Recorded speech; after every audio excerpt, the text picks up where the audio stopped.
Oh. Nope. There. Hello, everyone. I hope that everyone can hear. If you are watching this, you're hopefully wanting to be a part of the newfangled middle school book club, and you're hopefully tuning in for our third chat about Chomp by Carl Hyacin. So if that is not what you are looking for on Google Hangouts on Air, you are in the wrong meeting and should probably find what you're supposed to be meeting someone for. We are going to wait just a couple of minutes and see if we can have a few more people join us. Obviously, my name is not Gail Laferriere. Unfortunately, Gail from NIC could not be with us today. She had something come up last minute, so you guys are stuck with me, which is, you know, I know everybody's going to be disappointed, but we'll try to amble through this awkwardly together for another one of my wonderful chats. But like I said, we're just going to do some introductions. I'm going to wait a couple minutes to introduce myself this time instead of introducing myself 5 times like I did during my first Cinder chat. And hope that you guys are having a good summer so far. If you can hear me, go ahead and let me know on the Edmodo posts. If you can't hear me, go ahead and also let us know on the Edmodo site. Looks like we're having some beeps letting us know that we have new posts. I'm hoping that all of the technical difficulties are starting to get sorted out as we have more of these meetings. Again, if you guys ever have any questions or any suggestions for us about how we can make these meetings easier to attend or make them better for you guys, things that we should focus on when we're talking, please, please, please let us know. We appreciate all of the feedback that you have because you guys have such phenomenal ideas. So, again, just going to wait a couple more minutes and see how many people we can get to join us. But one thing that we can do is, Nick, are you posting for me? Or should I be typing? No, I can okay. definitely post. I'm just going to share these with you then. Absolutely. So, one of the things that we are just going to start as an introductory question is right at the beginning of chapter 12, Susan, Wahoo's mom, and Mickey's wife, says that her husband had the ideal occupation because he got along so much better with animals than he did with people. This is on page 109, the beginning of chapter 12. If I didn't have a big sticky note in front of it, it would be much more effective when I'm showing the page and the page numbers. 12. But my question for you is, what about Mickey makes being an animal wrangler the perfect career for him? And what would be your ideal occupation if you were to have a job right now and not be a middle school student? So go ahead and respond to that question on the Edmodo site. And Karen is asking us, what do you think about the book so far? Which is another question that I have for you guys. If you want to respond to Karen's message over on the Edmodo site, just letting her know what you think about the book so far. I know that a lot of you have actually read ahead and already finished the book. I really did not want to spoil anything about the book, so I have only read up to the point that we're supposed to have read to today because I'm notorious for spoiling things when I'm discussing them in book clubs. So I have only read up to page 172, and I would really appreciate not having any spoilers, so this is a reminder to everybody else that's on the chat. Please, if you have read ahead, make sure that you don't give out any spoilers, so don't be talking about anything beyond the end of chapter 16 in the book, because that is where we're supposed to have read to today, but A+ for you overachievers that have gone ahead and finished the book already. So it looks like we have about 7 viewers on the Hangouts right now, so we're going to go ahead and just get started. Again, if you want to respond to those questions that are starting to be posted on the Edmodo site, go ahead and do that while we're going through our chat, and I'll try to get through as many questions here as we can. Nick and I were talking about how many different questions we have for you guys and how we only ever really get through about 3 or 4 questions because we have such great discussion. So thank you guys all for being such great participants in this. And it looks like Jordan is responding and to the question about what he would want to be if he had his ideal career. and he would want to be a hospital social worker, which is an incredibly interesting career choice, Jordan. So I would be interested in hearing about why you would want to be a social worker, and who would you want to work with at the hospital. It looks like Shane is interested in the snacks that we are going to be having at our end of the month meeting. We will be throwing up a poll for you guys again, so keep an eye out for that on the Edmodo page, and we're going to do, we're definitely taking suggestions for things that you guys want to eat / drink at that meeting. It looks like Shane is suggesting root beer floats and ice cream sundaes as a potential option, or as potential options. So if you have any suggestions for things like that, go ahead and post those on the Edmodo page as well. It looks like Shelby isn't going to be able to make it to the meeting. I'm sorry, but yeah, like Nick said, happy almost birthday. My birthday was a couple days ago too, so yay, July birthdays. Stay strong. All right, it looks like a lot of people are able to hear.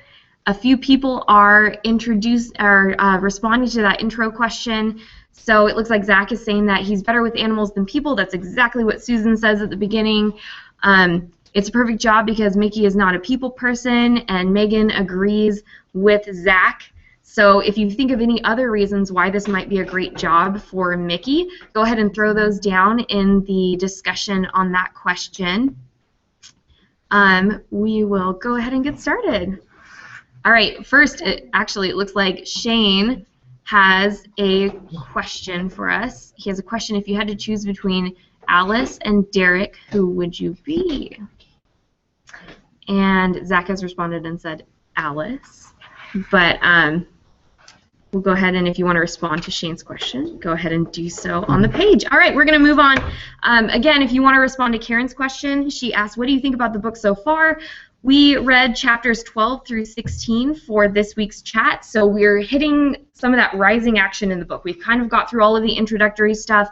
We've already seen Derek interacting with some of the tame animals at Mickey's animal farm, ranch, jungle filled with strange creatures that aren't usually kept as pets.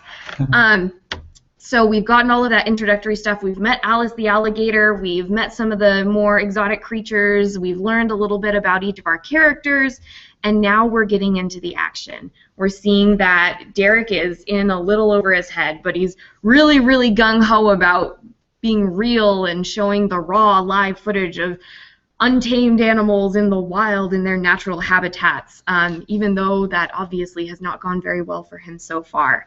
We are starting to learn more about Tuna and her incredibly difficult home situation, so we're going to talk a little bit more about that later in our chat today. That's obviously something that's really heavy, and there are a lot of different heavy things that are going on with the characters in the book right now. So we know that Wahoo and his family are going through a difficult financial situation, and that's something that is really difficult to handle, especially at Wahoo's age. He's not at the age where he should be worrying about how much money his family is bringing in and being able to take care of the animals around him and take care of his parents, but obviously a difficult situation because he is having to kind of manage his father and make sure that his dad's able to keep this job that's helping keep their family afloat.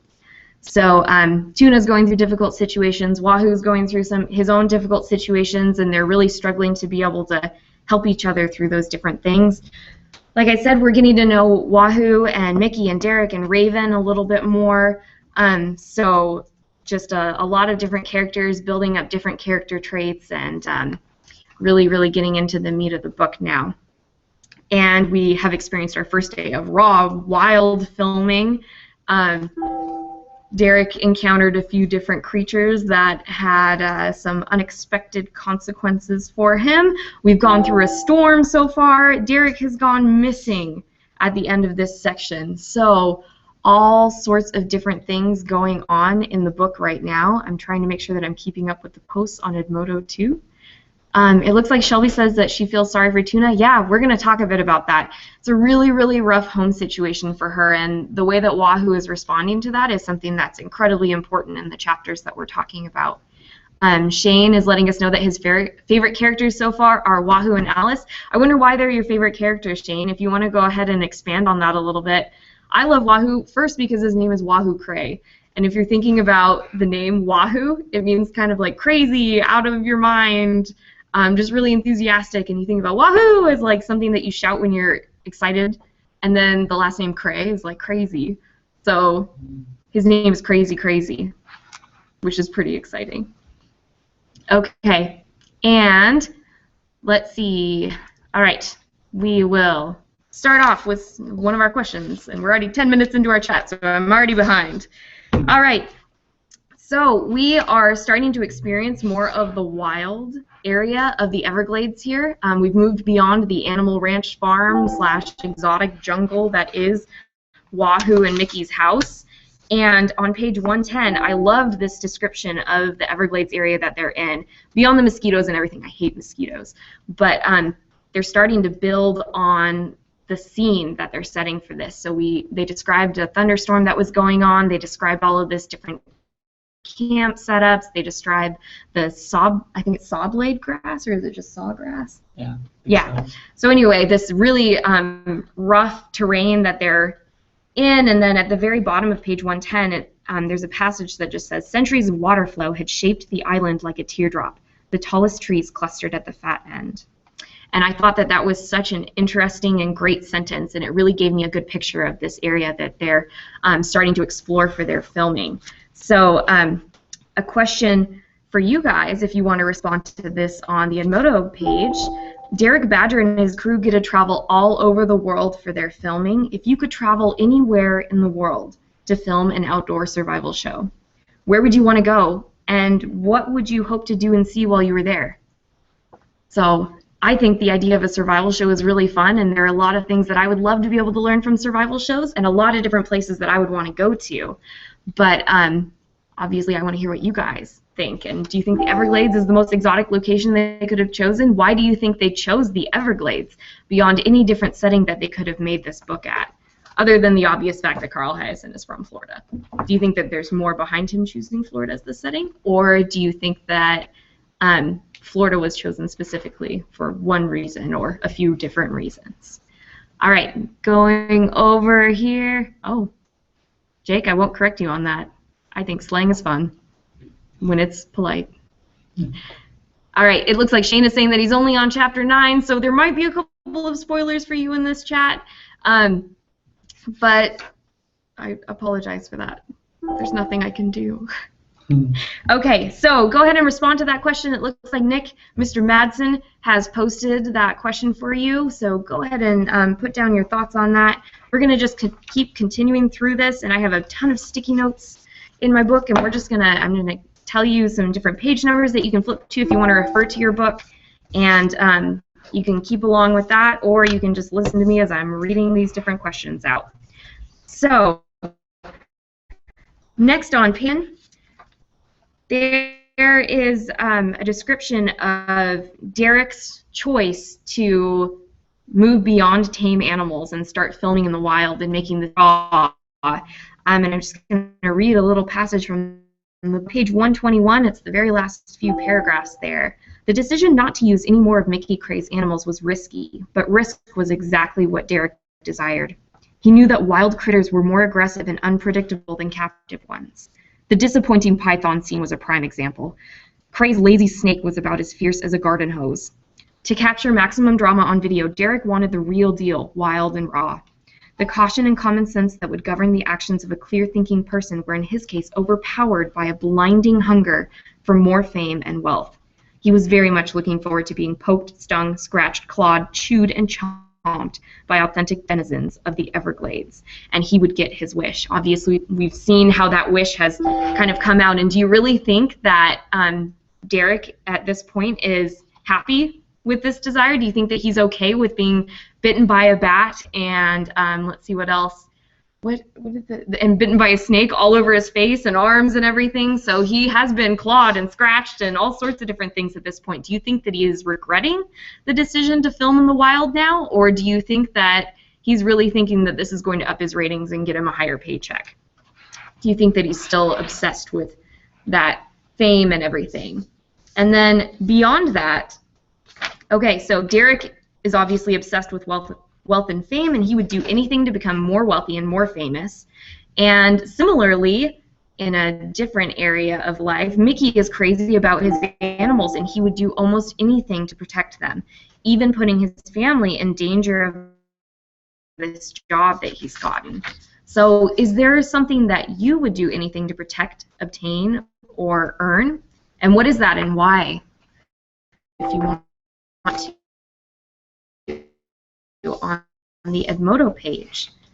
And our exploration of these different chapters, beginning of chapter 13, Wahoo is describing a dream that he has about Tuna. So obviously she's going to deal with the difficult home situation that she's going through. Obviously experiencing some physical and emotional abuse by her father, who has an addiction to alcohol, or he's an alcoholic. So very, very, very heavy stuff, and she obviously is, but she's having a little bit of difficulty fact that she is help, and she doesn't really know who she can go to find that help. So obviously more and more concerned with her and her well-being. So he describes this on page 122, saying her dad was furiously chasing her around the Walmart parking lot, and Wahoo was trying to tackle him so she could get away. In the dream, Tuna's father had no face, only a slab of pocked gray flesh where his mouth, nose, and eyes should have been. Wahoo's imagination simply couldn't picture a man who would try to harm his daughter that way. So why do you think in Wahoo's dream he wasn't able to picture any facial features on there? What do you think the author was trying to do by not giving any facial features to this person? Go ahead and respond to that on the Edmodo page, and just kind of think about the difficult situation that Tuna's going through and what it might mean that Wahoo can't even picture her father with a face. Okay, so again, moving on, because we're about halfway through our time at this point. Just want to make sure that we get to as many of these different questions as we possibly can. So Tuna and Wahoo have a really good discussion while they start to get into the topic of her and the abusive situation that she's going through at home, and she doesn't really know how to accept the help that he's trying to offer. He gives her a couple of different options and really says, like, you really need to go and talk to the police. Where's your mom? Is she coming back anytime soon? Is there anyone that you can go to? Aunts, uncles, absolutely anyone that you could live with instead of your dad, especially now that you're out of school. And she just kind of shuts him down at that point, saying, I can take care of this, I can handle it on my own. Really trying to deal with that on her own, because she's been very independent up until this point, and this is just kind of a daily fact of life for her. But she's very much looking forward to the point where her mom is going to return from Chicago, and they are planning on getting out of that situation together. So kind of is there something funny that was posted? I'm sorry, at the top Okay. of the photo, it's fantastic. Oh, okay. Oh, mine's not updating fast enough. I know, I was like, are you laughing about me? No. It was a really poorly placed laughter, Nick. Okay. Oh, I like that. Okay, so Kelsey has given a good nickname to Tuna's dad. She says that Tuna's dad is he who shall not be named, which I think is a really, really great comparison. I think Voldemort is about just as evil as this abusive character that we're reading about in the book. Okay, so moving on. Let's see. Derek was one of Tuna's favorite television stars, and she describes how excited she was to be able to go and see this TV show being filmed and kind of get out of her home situation for a little while. But the more time that she spends on set, the more time she spends just seeing Derek in action, or rather not in action, the more disillusioned she gets with this character that she thought was this great adventurer and explorer. She begins to realize that there is a huge difference between Derek the television star and Derek the person who stays in luxury hotels and requires 5-star catering and wears a matching bathrobe and slipper set. So have you ever been let down by a friend, a celebrity, or someone else that turned out to not be as amazing as you had originally thought? And we noticed that with in Tuna's case, the way that she starts acting towards Derek adjusts as she goes through the story and learns more about him. So if you have experienced this as well, did that affect how you acted towards that person or how you talked about that person? Go ahead and respond to that on Edmodo if you would like to. Looks like Shane has responded and said he likes Wahoo because he is like me and you both love animals. Alice because she's strong, and Shane also did karate for 6 months. So lots of different things being put down there. Thanks, Shane, for sharing that with us and expanding. And let's just see what else. Are there any more posts that I haven't responded to? It looks like we still have some responses waiting on some of these questions. They are kind of intense questions, so if you want to take a little while to think about them and then respond to them either later this week or later today, please go ahead and do that. We'd love to see posts from you guys throughout the week and get back to you when you do post those. So Jordan went back and responded to the question about if there was anything, if there was something that you would do anything to protect, obtain, or earn.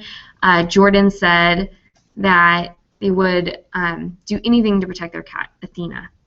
And I think I would do the same.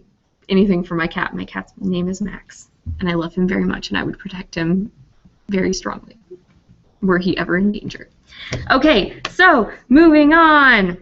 We have this character of Tuna, who we're learning more and more and more about, and one of Tuna's really interesting traits is that she enjoys studying what are called taxonomies of different animals. So she enjoys studying how animals are categorized into different classifications and given these scientific names. So we know something like a cheetah, but there's also a Latin name that goes along with that, and the names, each of the different names mean something different, and Tuna's hobby is memorizing all of those different names and taxonomies.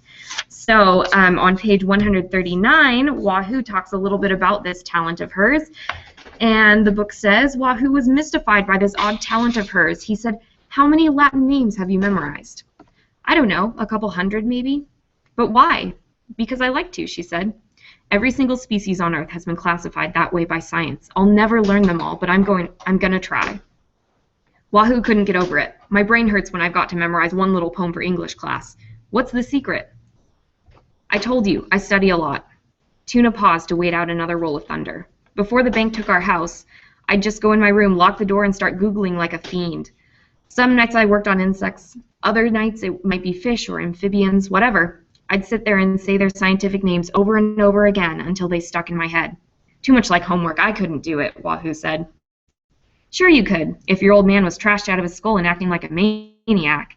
Then you'd find a place of your own to hide," she said, "and something to keep your mind off of all of the craziness." So here we're starting to see little cracks in Tuna's appearance and in her, I would say, relative calm about the situation that she has all of these different coping mechanisms that she has put in place in order to kind of downplay the situation that she's in. So we learned a little bit about why Tuna likes memorizing scientific names. It's kind of an escape for her. It gives her something to focus on and learn instead of focusing on the situation that's going on at home. But for you, when you're scared or frustrated or you're angry about something, what do you do to calm down or escape? So Tuna has all of these different animal names that she memorizes and different taxonomies, and obviously knows a little bit about Latin, but what do you do when you are frustrated with either other people or a situation that you're going through, or maybe you have a test coming up and you're stressed and you need something else to focus on? So go ahead and respond to that on Edmodo. And Shelby has posted a question for us on Edmodo. Who's your least favorite character? Derek or Tuna's dad? Ooh, that's a really good question. It looks like the majority of people right now are responding that Tuna's dad is definitely their least favorite character in the book, even though we haven't learned much about him. I think a lot of people are going to resolutely say that Tuna's dad is their least favorite character in the book. So a couple of people have responded to the question about being let down by a friend, a celebrity, or someone else that turned out to not be as amazing as they had thought. Megan says that yes, that has happened. Shelby, yes, and double yes. And Krista gave a good response saying, "I try not to formulate high or unreasonable expectations about people or things. Thus, regardless of what actually happens, I won't really be disappointed. However, this still comes as a challenge to me. It is a very, very difficult thing to do to not come into a situation of meeting someone or having a celebrity and not having preconceived notions about who that person is before you actually get to interact with them and become more familiar with them on a one-on-one basis. So definitely, Krista, that's a very, very difficult thing to do, and I think it's challenging for everyone, but definitely something to strive towards to make sure that you're not labeling people before you actually get to know them. And Laurel responded and said double yes to that question. So thank you all for responding to that, to the "he who shall not be named" comment. A lot of people are responding to that. That was a really, really great comparison, Kelsey. So thank you for posting that. Let's see. We have just a couple more minutes, so we're gonna talk a little bit more about some other things that are going on in here. One of the really great points in the book for me was when Wahoo was able to call his mom using the satellite phone, using Raven's satellite phone. That was a really, really great moment for me, particularly because on the bottom of page 142, Carl Hyson writes that ever since Wahoo was little, he and his mom had shared an unusual mental connection that was almost telepathic. And then he goes on to describe all of these different situations where she just knew something was wrong, was able to show up before anybody even notified her that something was going on. And just a question for you guys, I know that this has happened to me before with some of my friends where I just get a really, really bad feeling and it's like, I need to call this person, and sometimes there's nothing going on, but other times it's like they pick up the phone and they're crying on the phone and you knew that something was wrong. But have you ever experienced that? Is there a friend or a family member or somebody that you know that you just feel an intense connection with, and you just know that something is wrong, or you know that something's going well before you have even heard from them? So again, just go ahead and respond to that on Edmodo if you would like to. But just really cool to see the relationship between Wahoo and his mom develop in these chapters, especially since she's not a character that's really present in the action of the story. She's kind of this voice of reason that is off in China doing her own thing, that we get to experience secondhand through their actions, and really just offers this, like I said, voice of reason over the phone for them. She seems to be, for me, the one with the most sense in the book. I don't know if anybody else is experiencing that, but she seems to be the most grounded one. I mean, they call her, instead of just looking for the mortgage information, and she had the answer right off the bat. And for me, that's something that's incredibly important to know and understand, so I definitely identify a lot with Wahoo's mom on that. All right, so let's see, another point that this brings up, just talking about Wahoo's relationship with his mom. They're incredibly close, and it's obviously really difficult for him and his dad to be separated from her and be so far away with very incredibly limited communication, especially now that Mickey has trashed their cell phone and they're out of cell phone range. But obviously Wahoo jumps at the opportunity to be able to call her and talk about some of the difficult things that he's been facing. Why do you think it is that Wahoo doesn't turn to Mickey for advice in this situation, especially since Mickey is so much closer? What do you think it is about Mickey that makes Wahoo more likely to talk to his mom, even though she... And then also, who is it that you call when you need advice when you're dealing with something that's incredibly difficult? I know for me, much like Wahoo, I really enjoy being able to call my mom and talk to her about different difficult situations and decisions. She has a lot of really great advice, and she also is just very straightforward in her answers, and she knows when I am just trying to be difficult about something. So she gives it to me straight, and I really appreciate her honesty and her straightforwardness in her responses to me. She knows when she can just cut to the chase and tell me that I'm being ridiculous. So that's something that I really appreciate when I get to go to her to seek advice. And we are coming up on the end of our session, so I'm trying to get through as many questions as we can. Okay, so at the end of the section, and remember, we don't want to have any spoilers in this chat, so at the end of the section, Derek has mysteriously disappeared, and he has taken one of the boats with him, leaving everybody else on the island, and obviously one of the other boats breaks down, so they're having a really difficult time even going around searching for him to find him. But without spoilers, where do you think Derek is going? And why do you think he left without telling anyone where he was off to? So again, remember, no spoilers, especially if you read to the end of the book. And let's just see what else is being posted on Edmodo right now. Shane responded to the question about the dream that Wahoo had and said, I think when Wahoo couldn't picture a face, he maybe could have dreamed that Tuna's dad maybe faced an alligator as well. So possibly random alligator lost his facial features. Maybe he was hoping that that would be the situation that would happen. A little bit of, you know, violent retribution for these violent actions that he has committed against Tuna and her mom. So that's definitely a possibility. Let's see.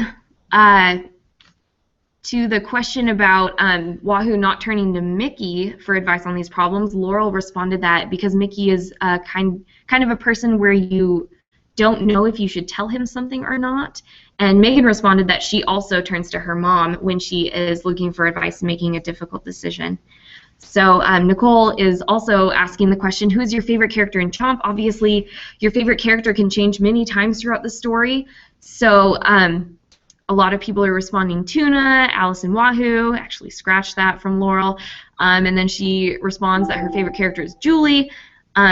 Tuna because she is smart and strong. Mine is Alice and Tuna, Alice and Wahoo. So lots of different favorite characters developing, especially as we get to know these people more. We're at the end of our time. So I just wanted to give you a brief notice on what's going on next week. Our next chat is going to be next Thursday, July 23rd at 4 p.m. It will be another Edmodo meeting. So keep in mind that we have 5 Thursdays in the month of July. So even though it seems like next week should be the in-person meeting, it is not, in fact, the in-person meeting. That is coming up at the end of the month, I believe on the 30th? Yes. So the in-person meeting will be at the Hayden Library on the 30th at 4 p.m. So keep that in mind. But next week's meeting will be on the 23rd, 4 p.m. Another Edmodo meeting. We'll be doing another hangout on air. I am not entirely sure who our moderator is going to be. We will be deciding. It's going to be a surprise guest. It's going to be a mystery guest. So look forward to that coming your way. And for next week's meeting, we will be reading chapters 17 through 22, and that's pages 173 through 235. So if you have already finished the book, then way to go. But for those of you that are reading along with us, make sure that you have read through page 235 by next week so that you don't have any spoilers when you come to listen to the meeting. And thanks again, everyone, for joining us. We will hopefully catch you soon.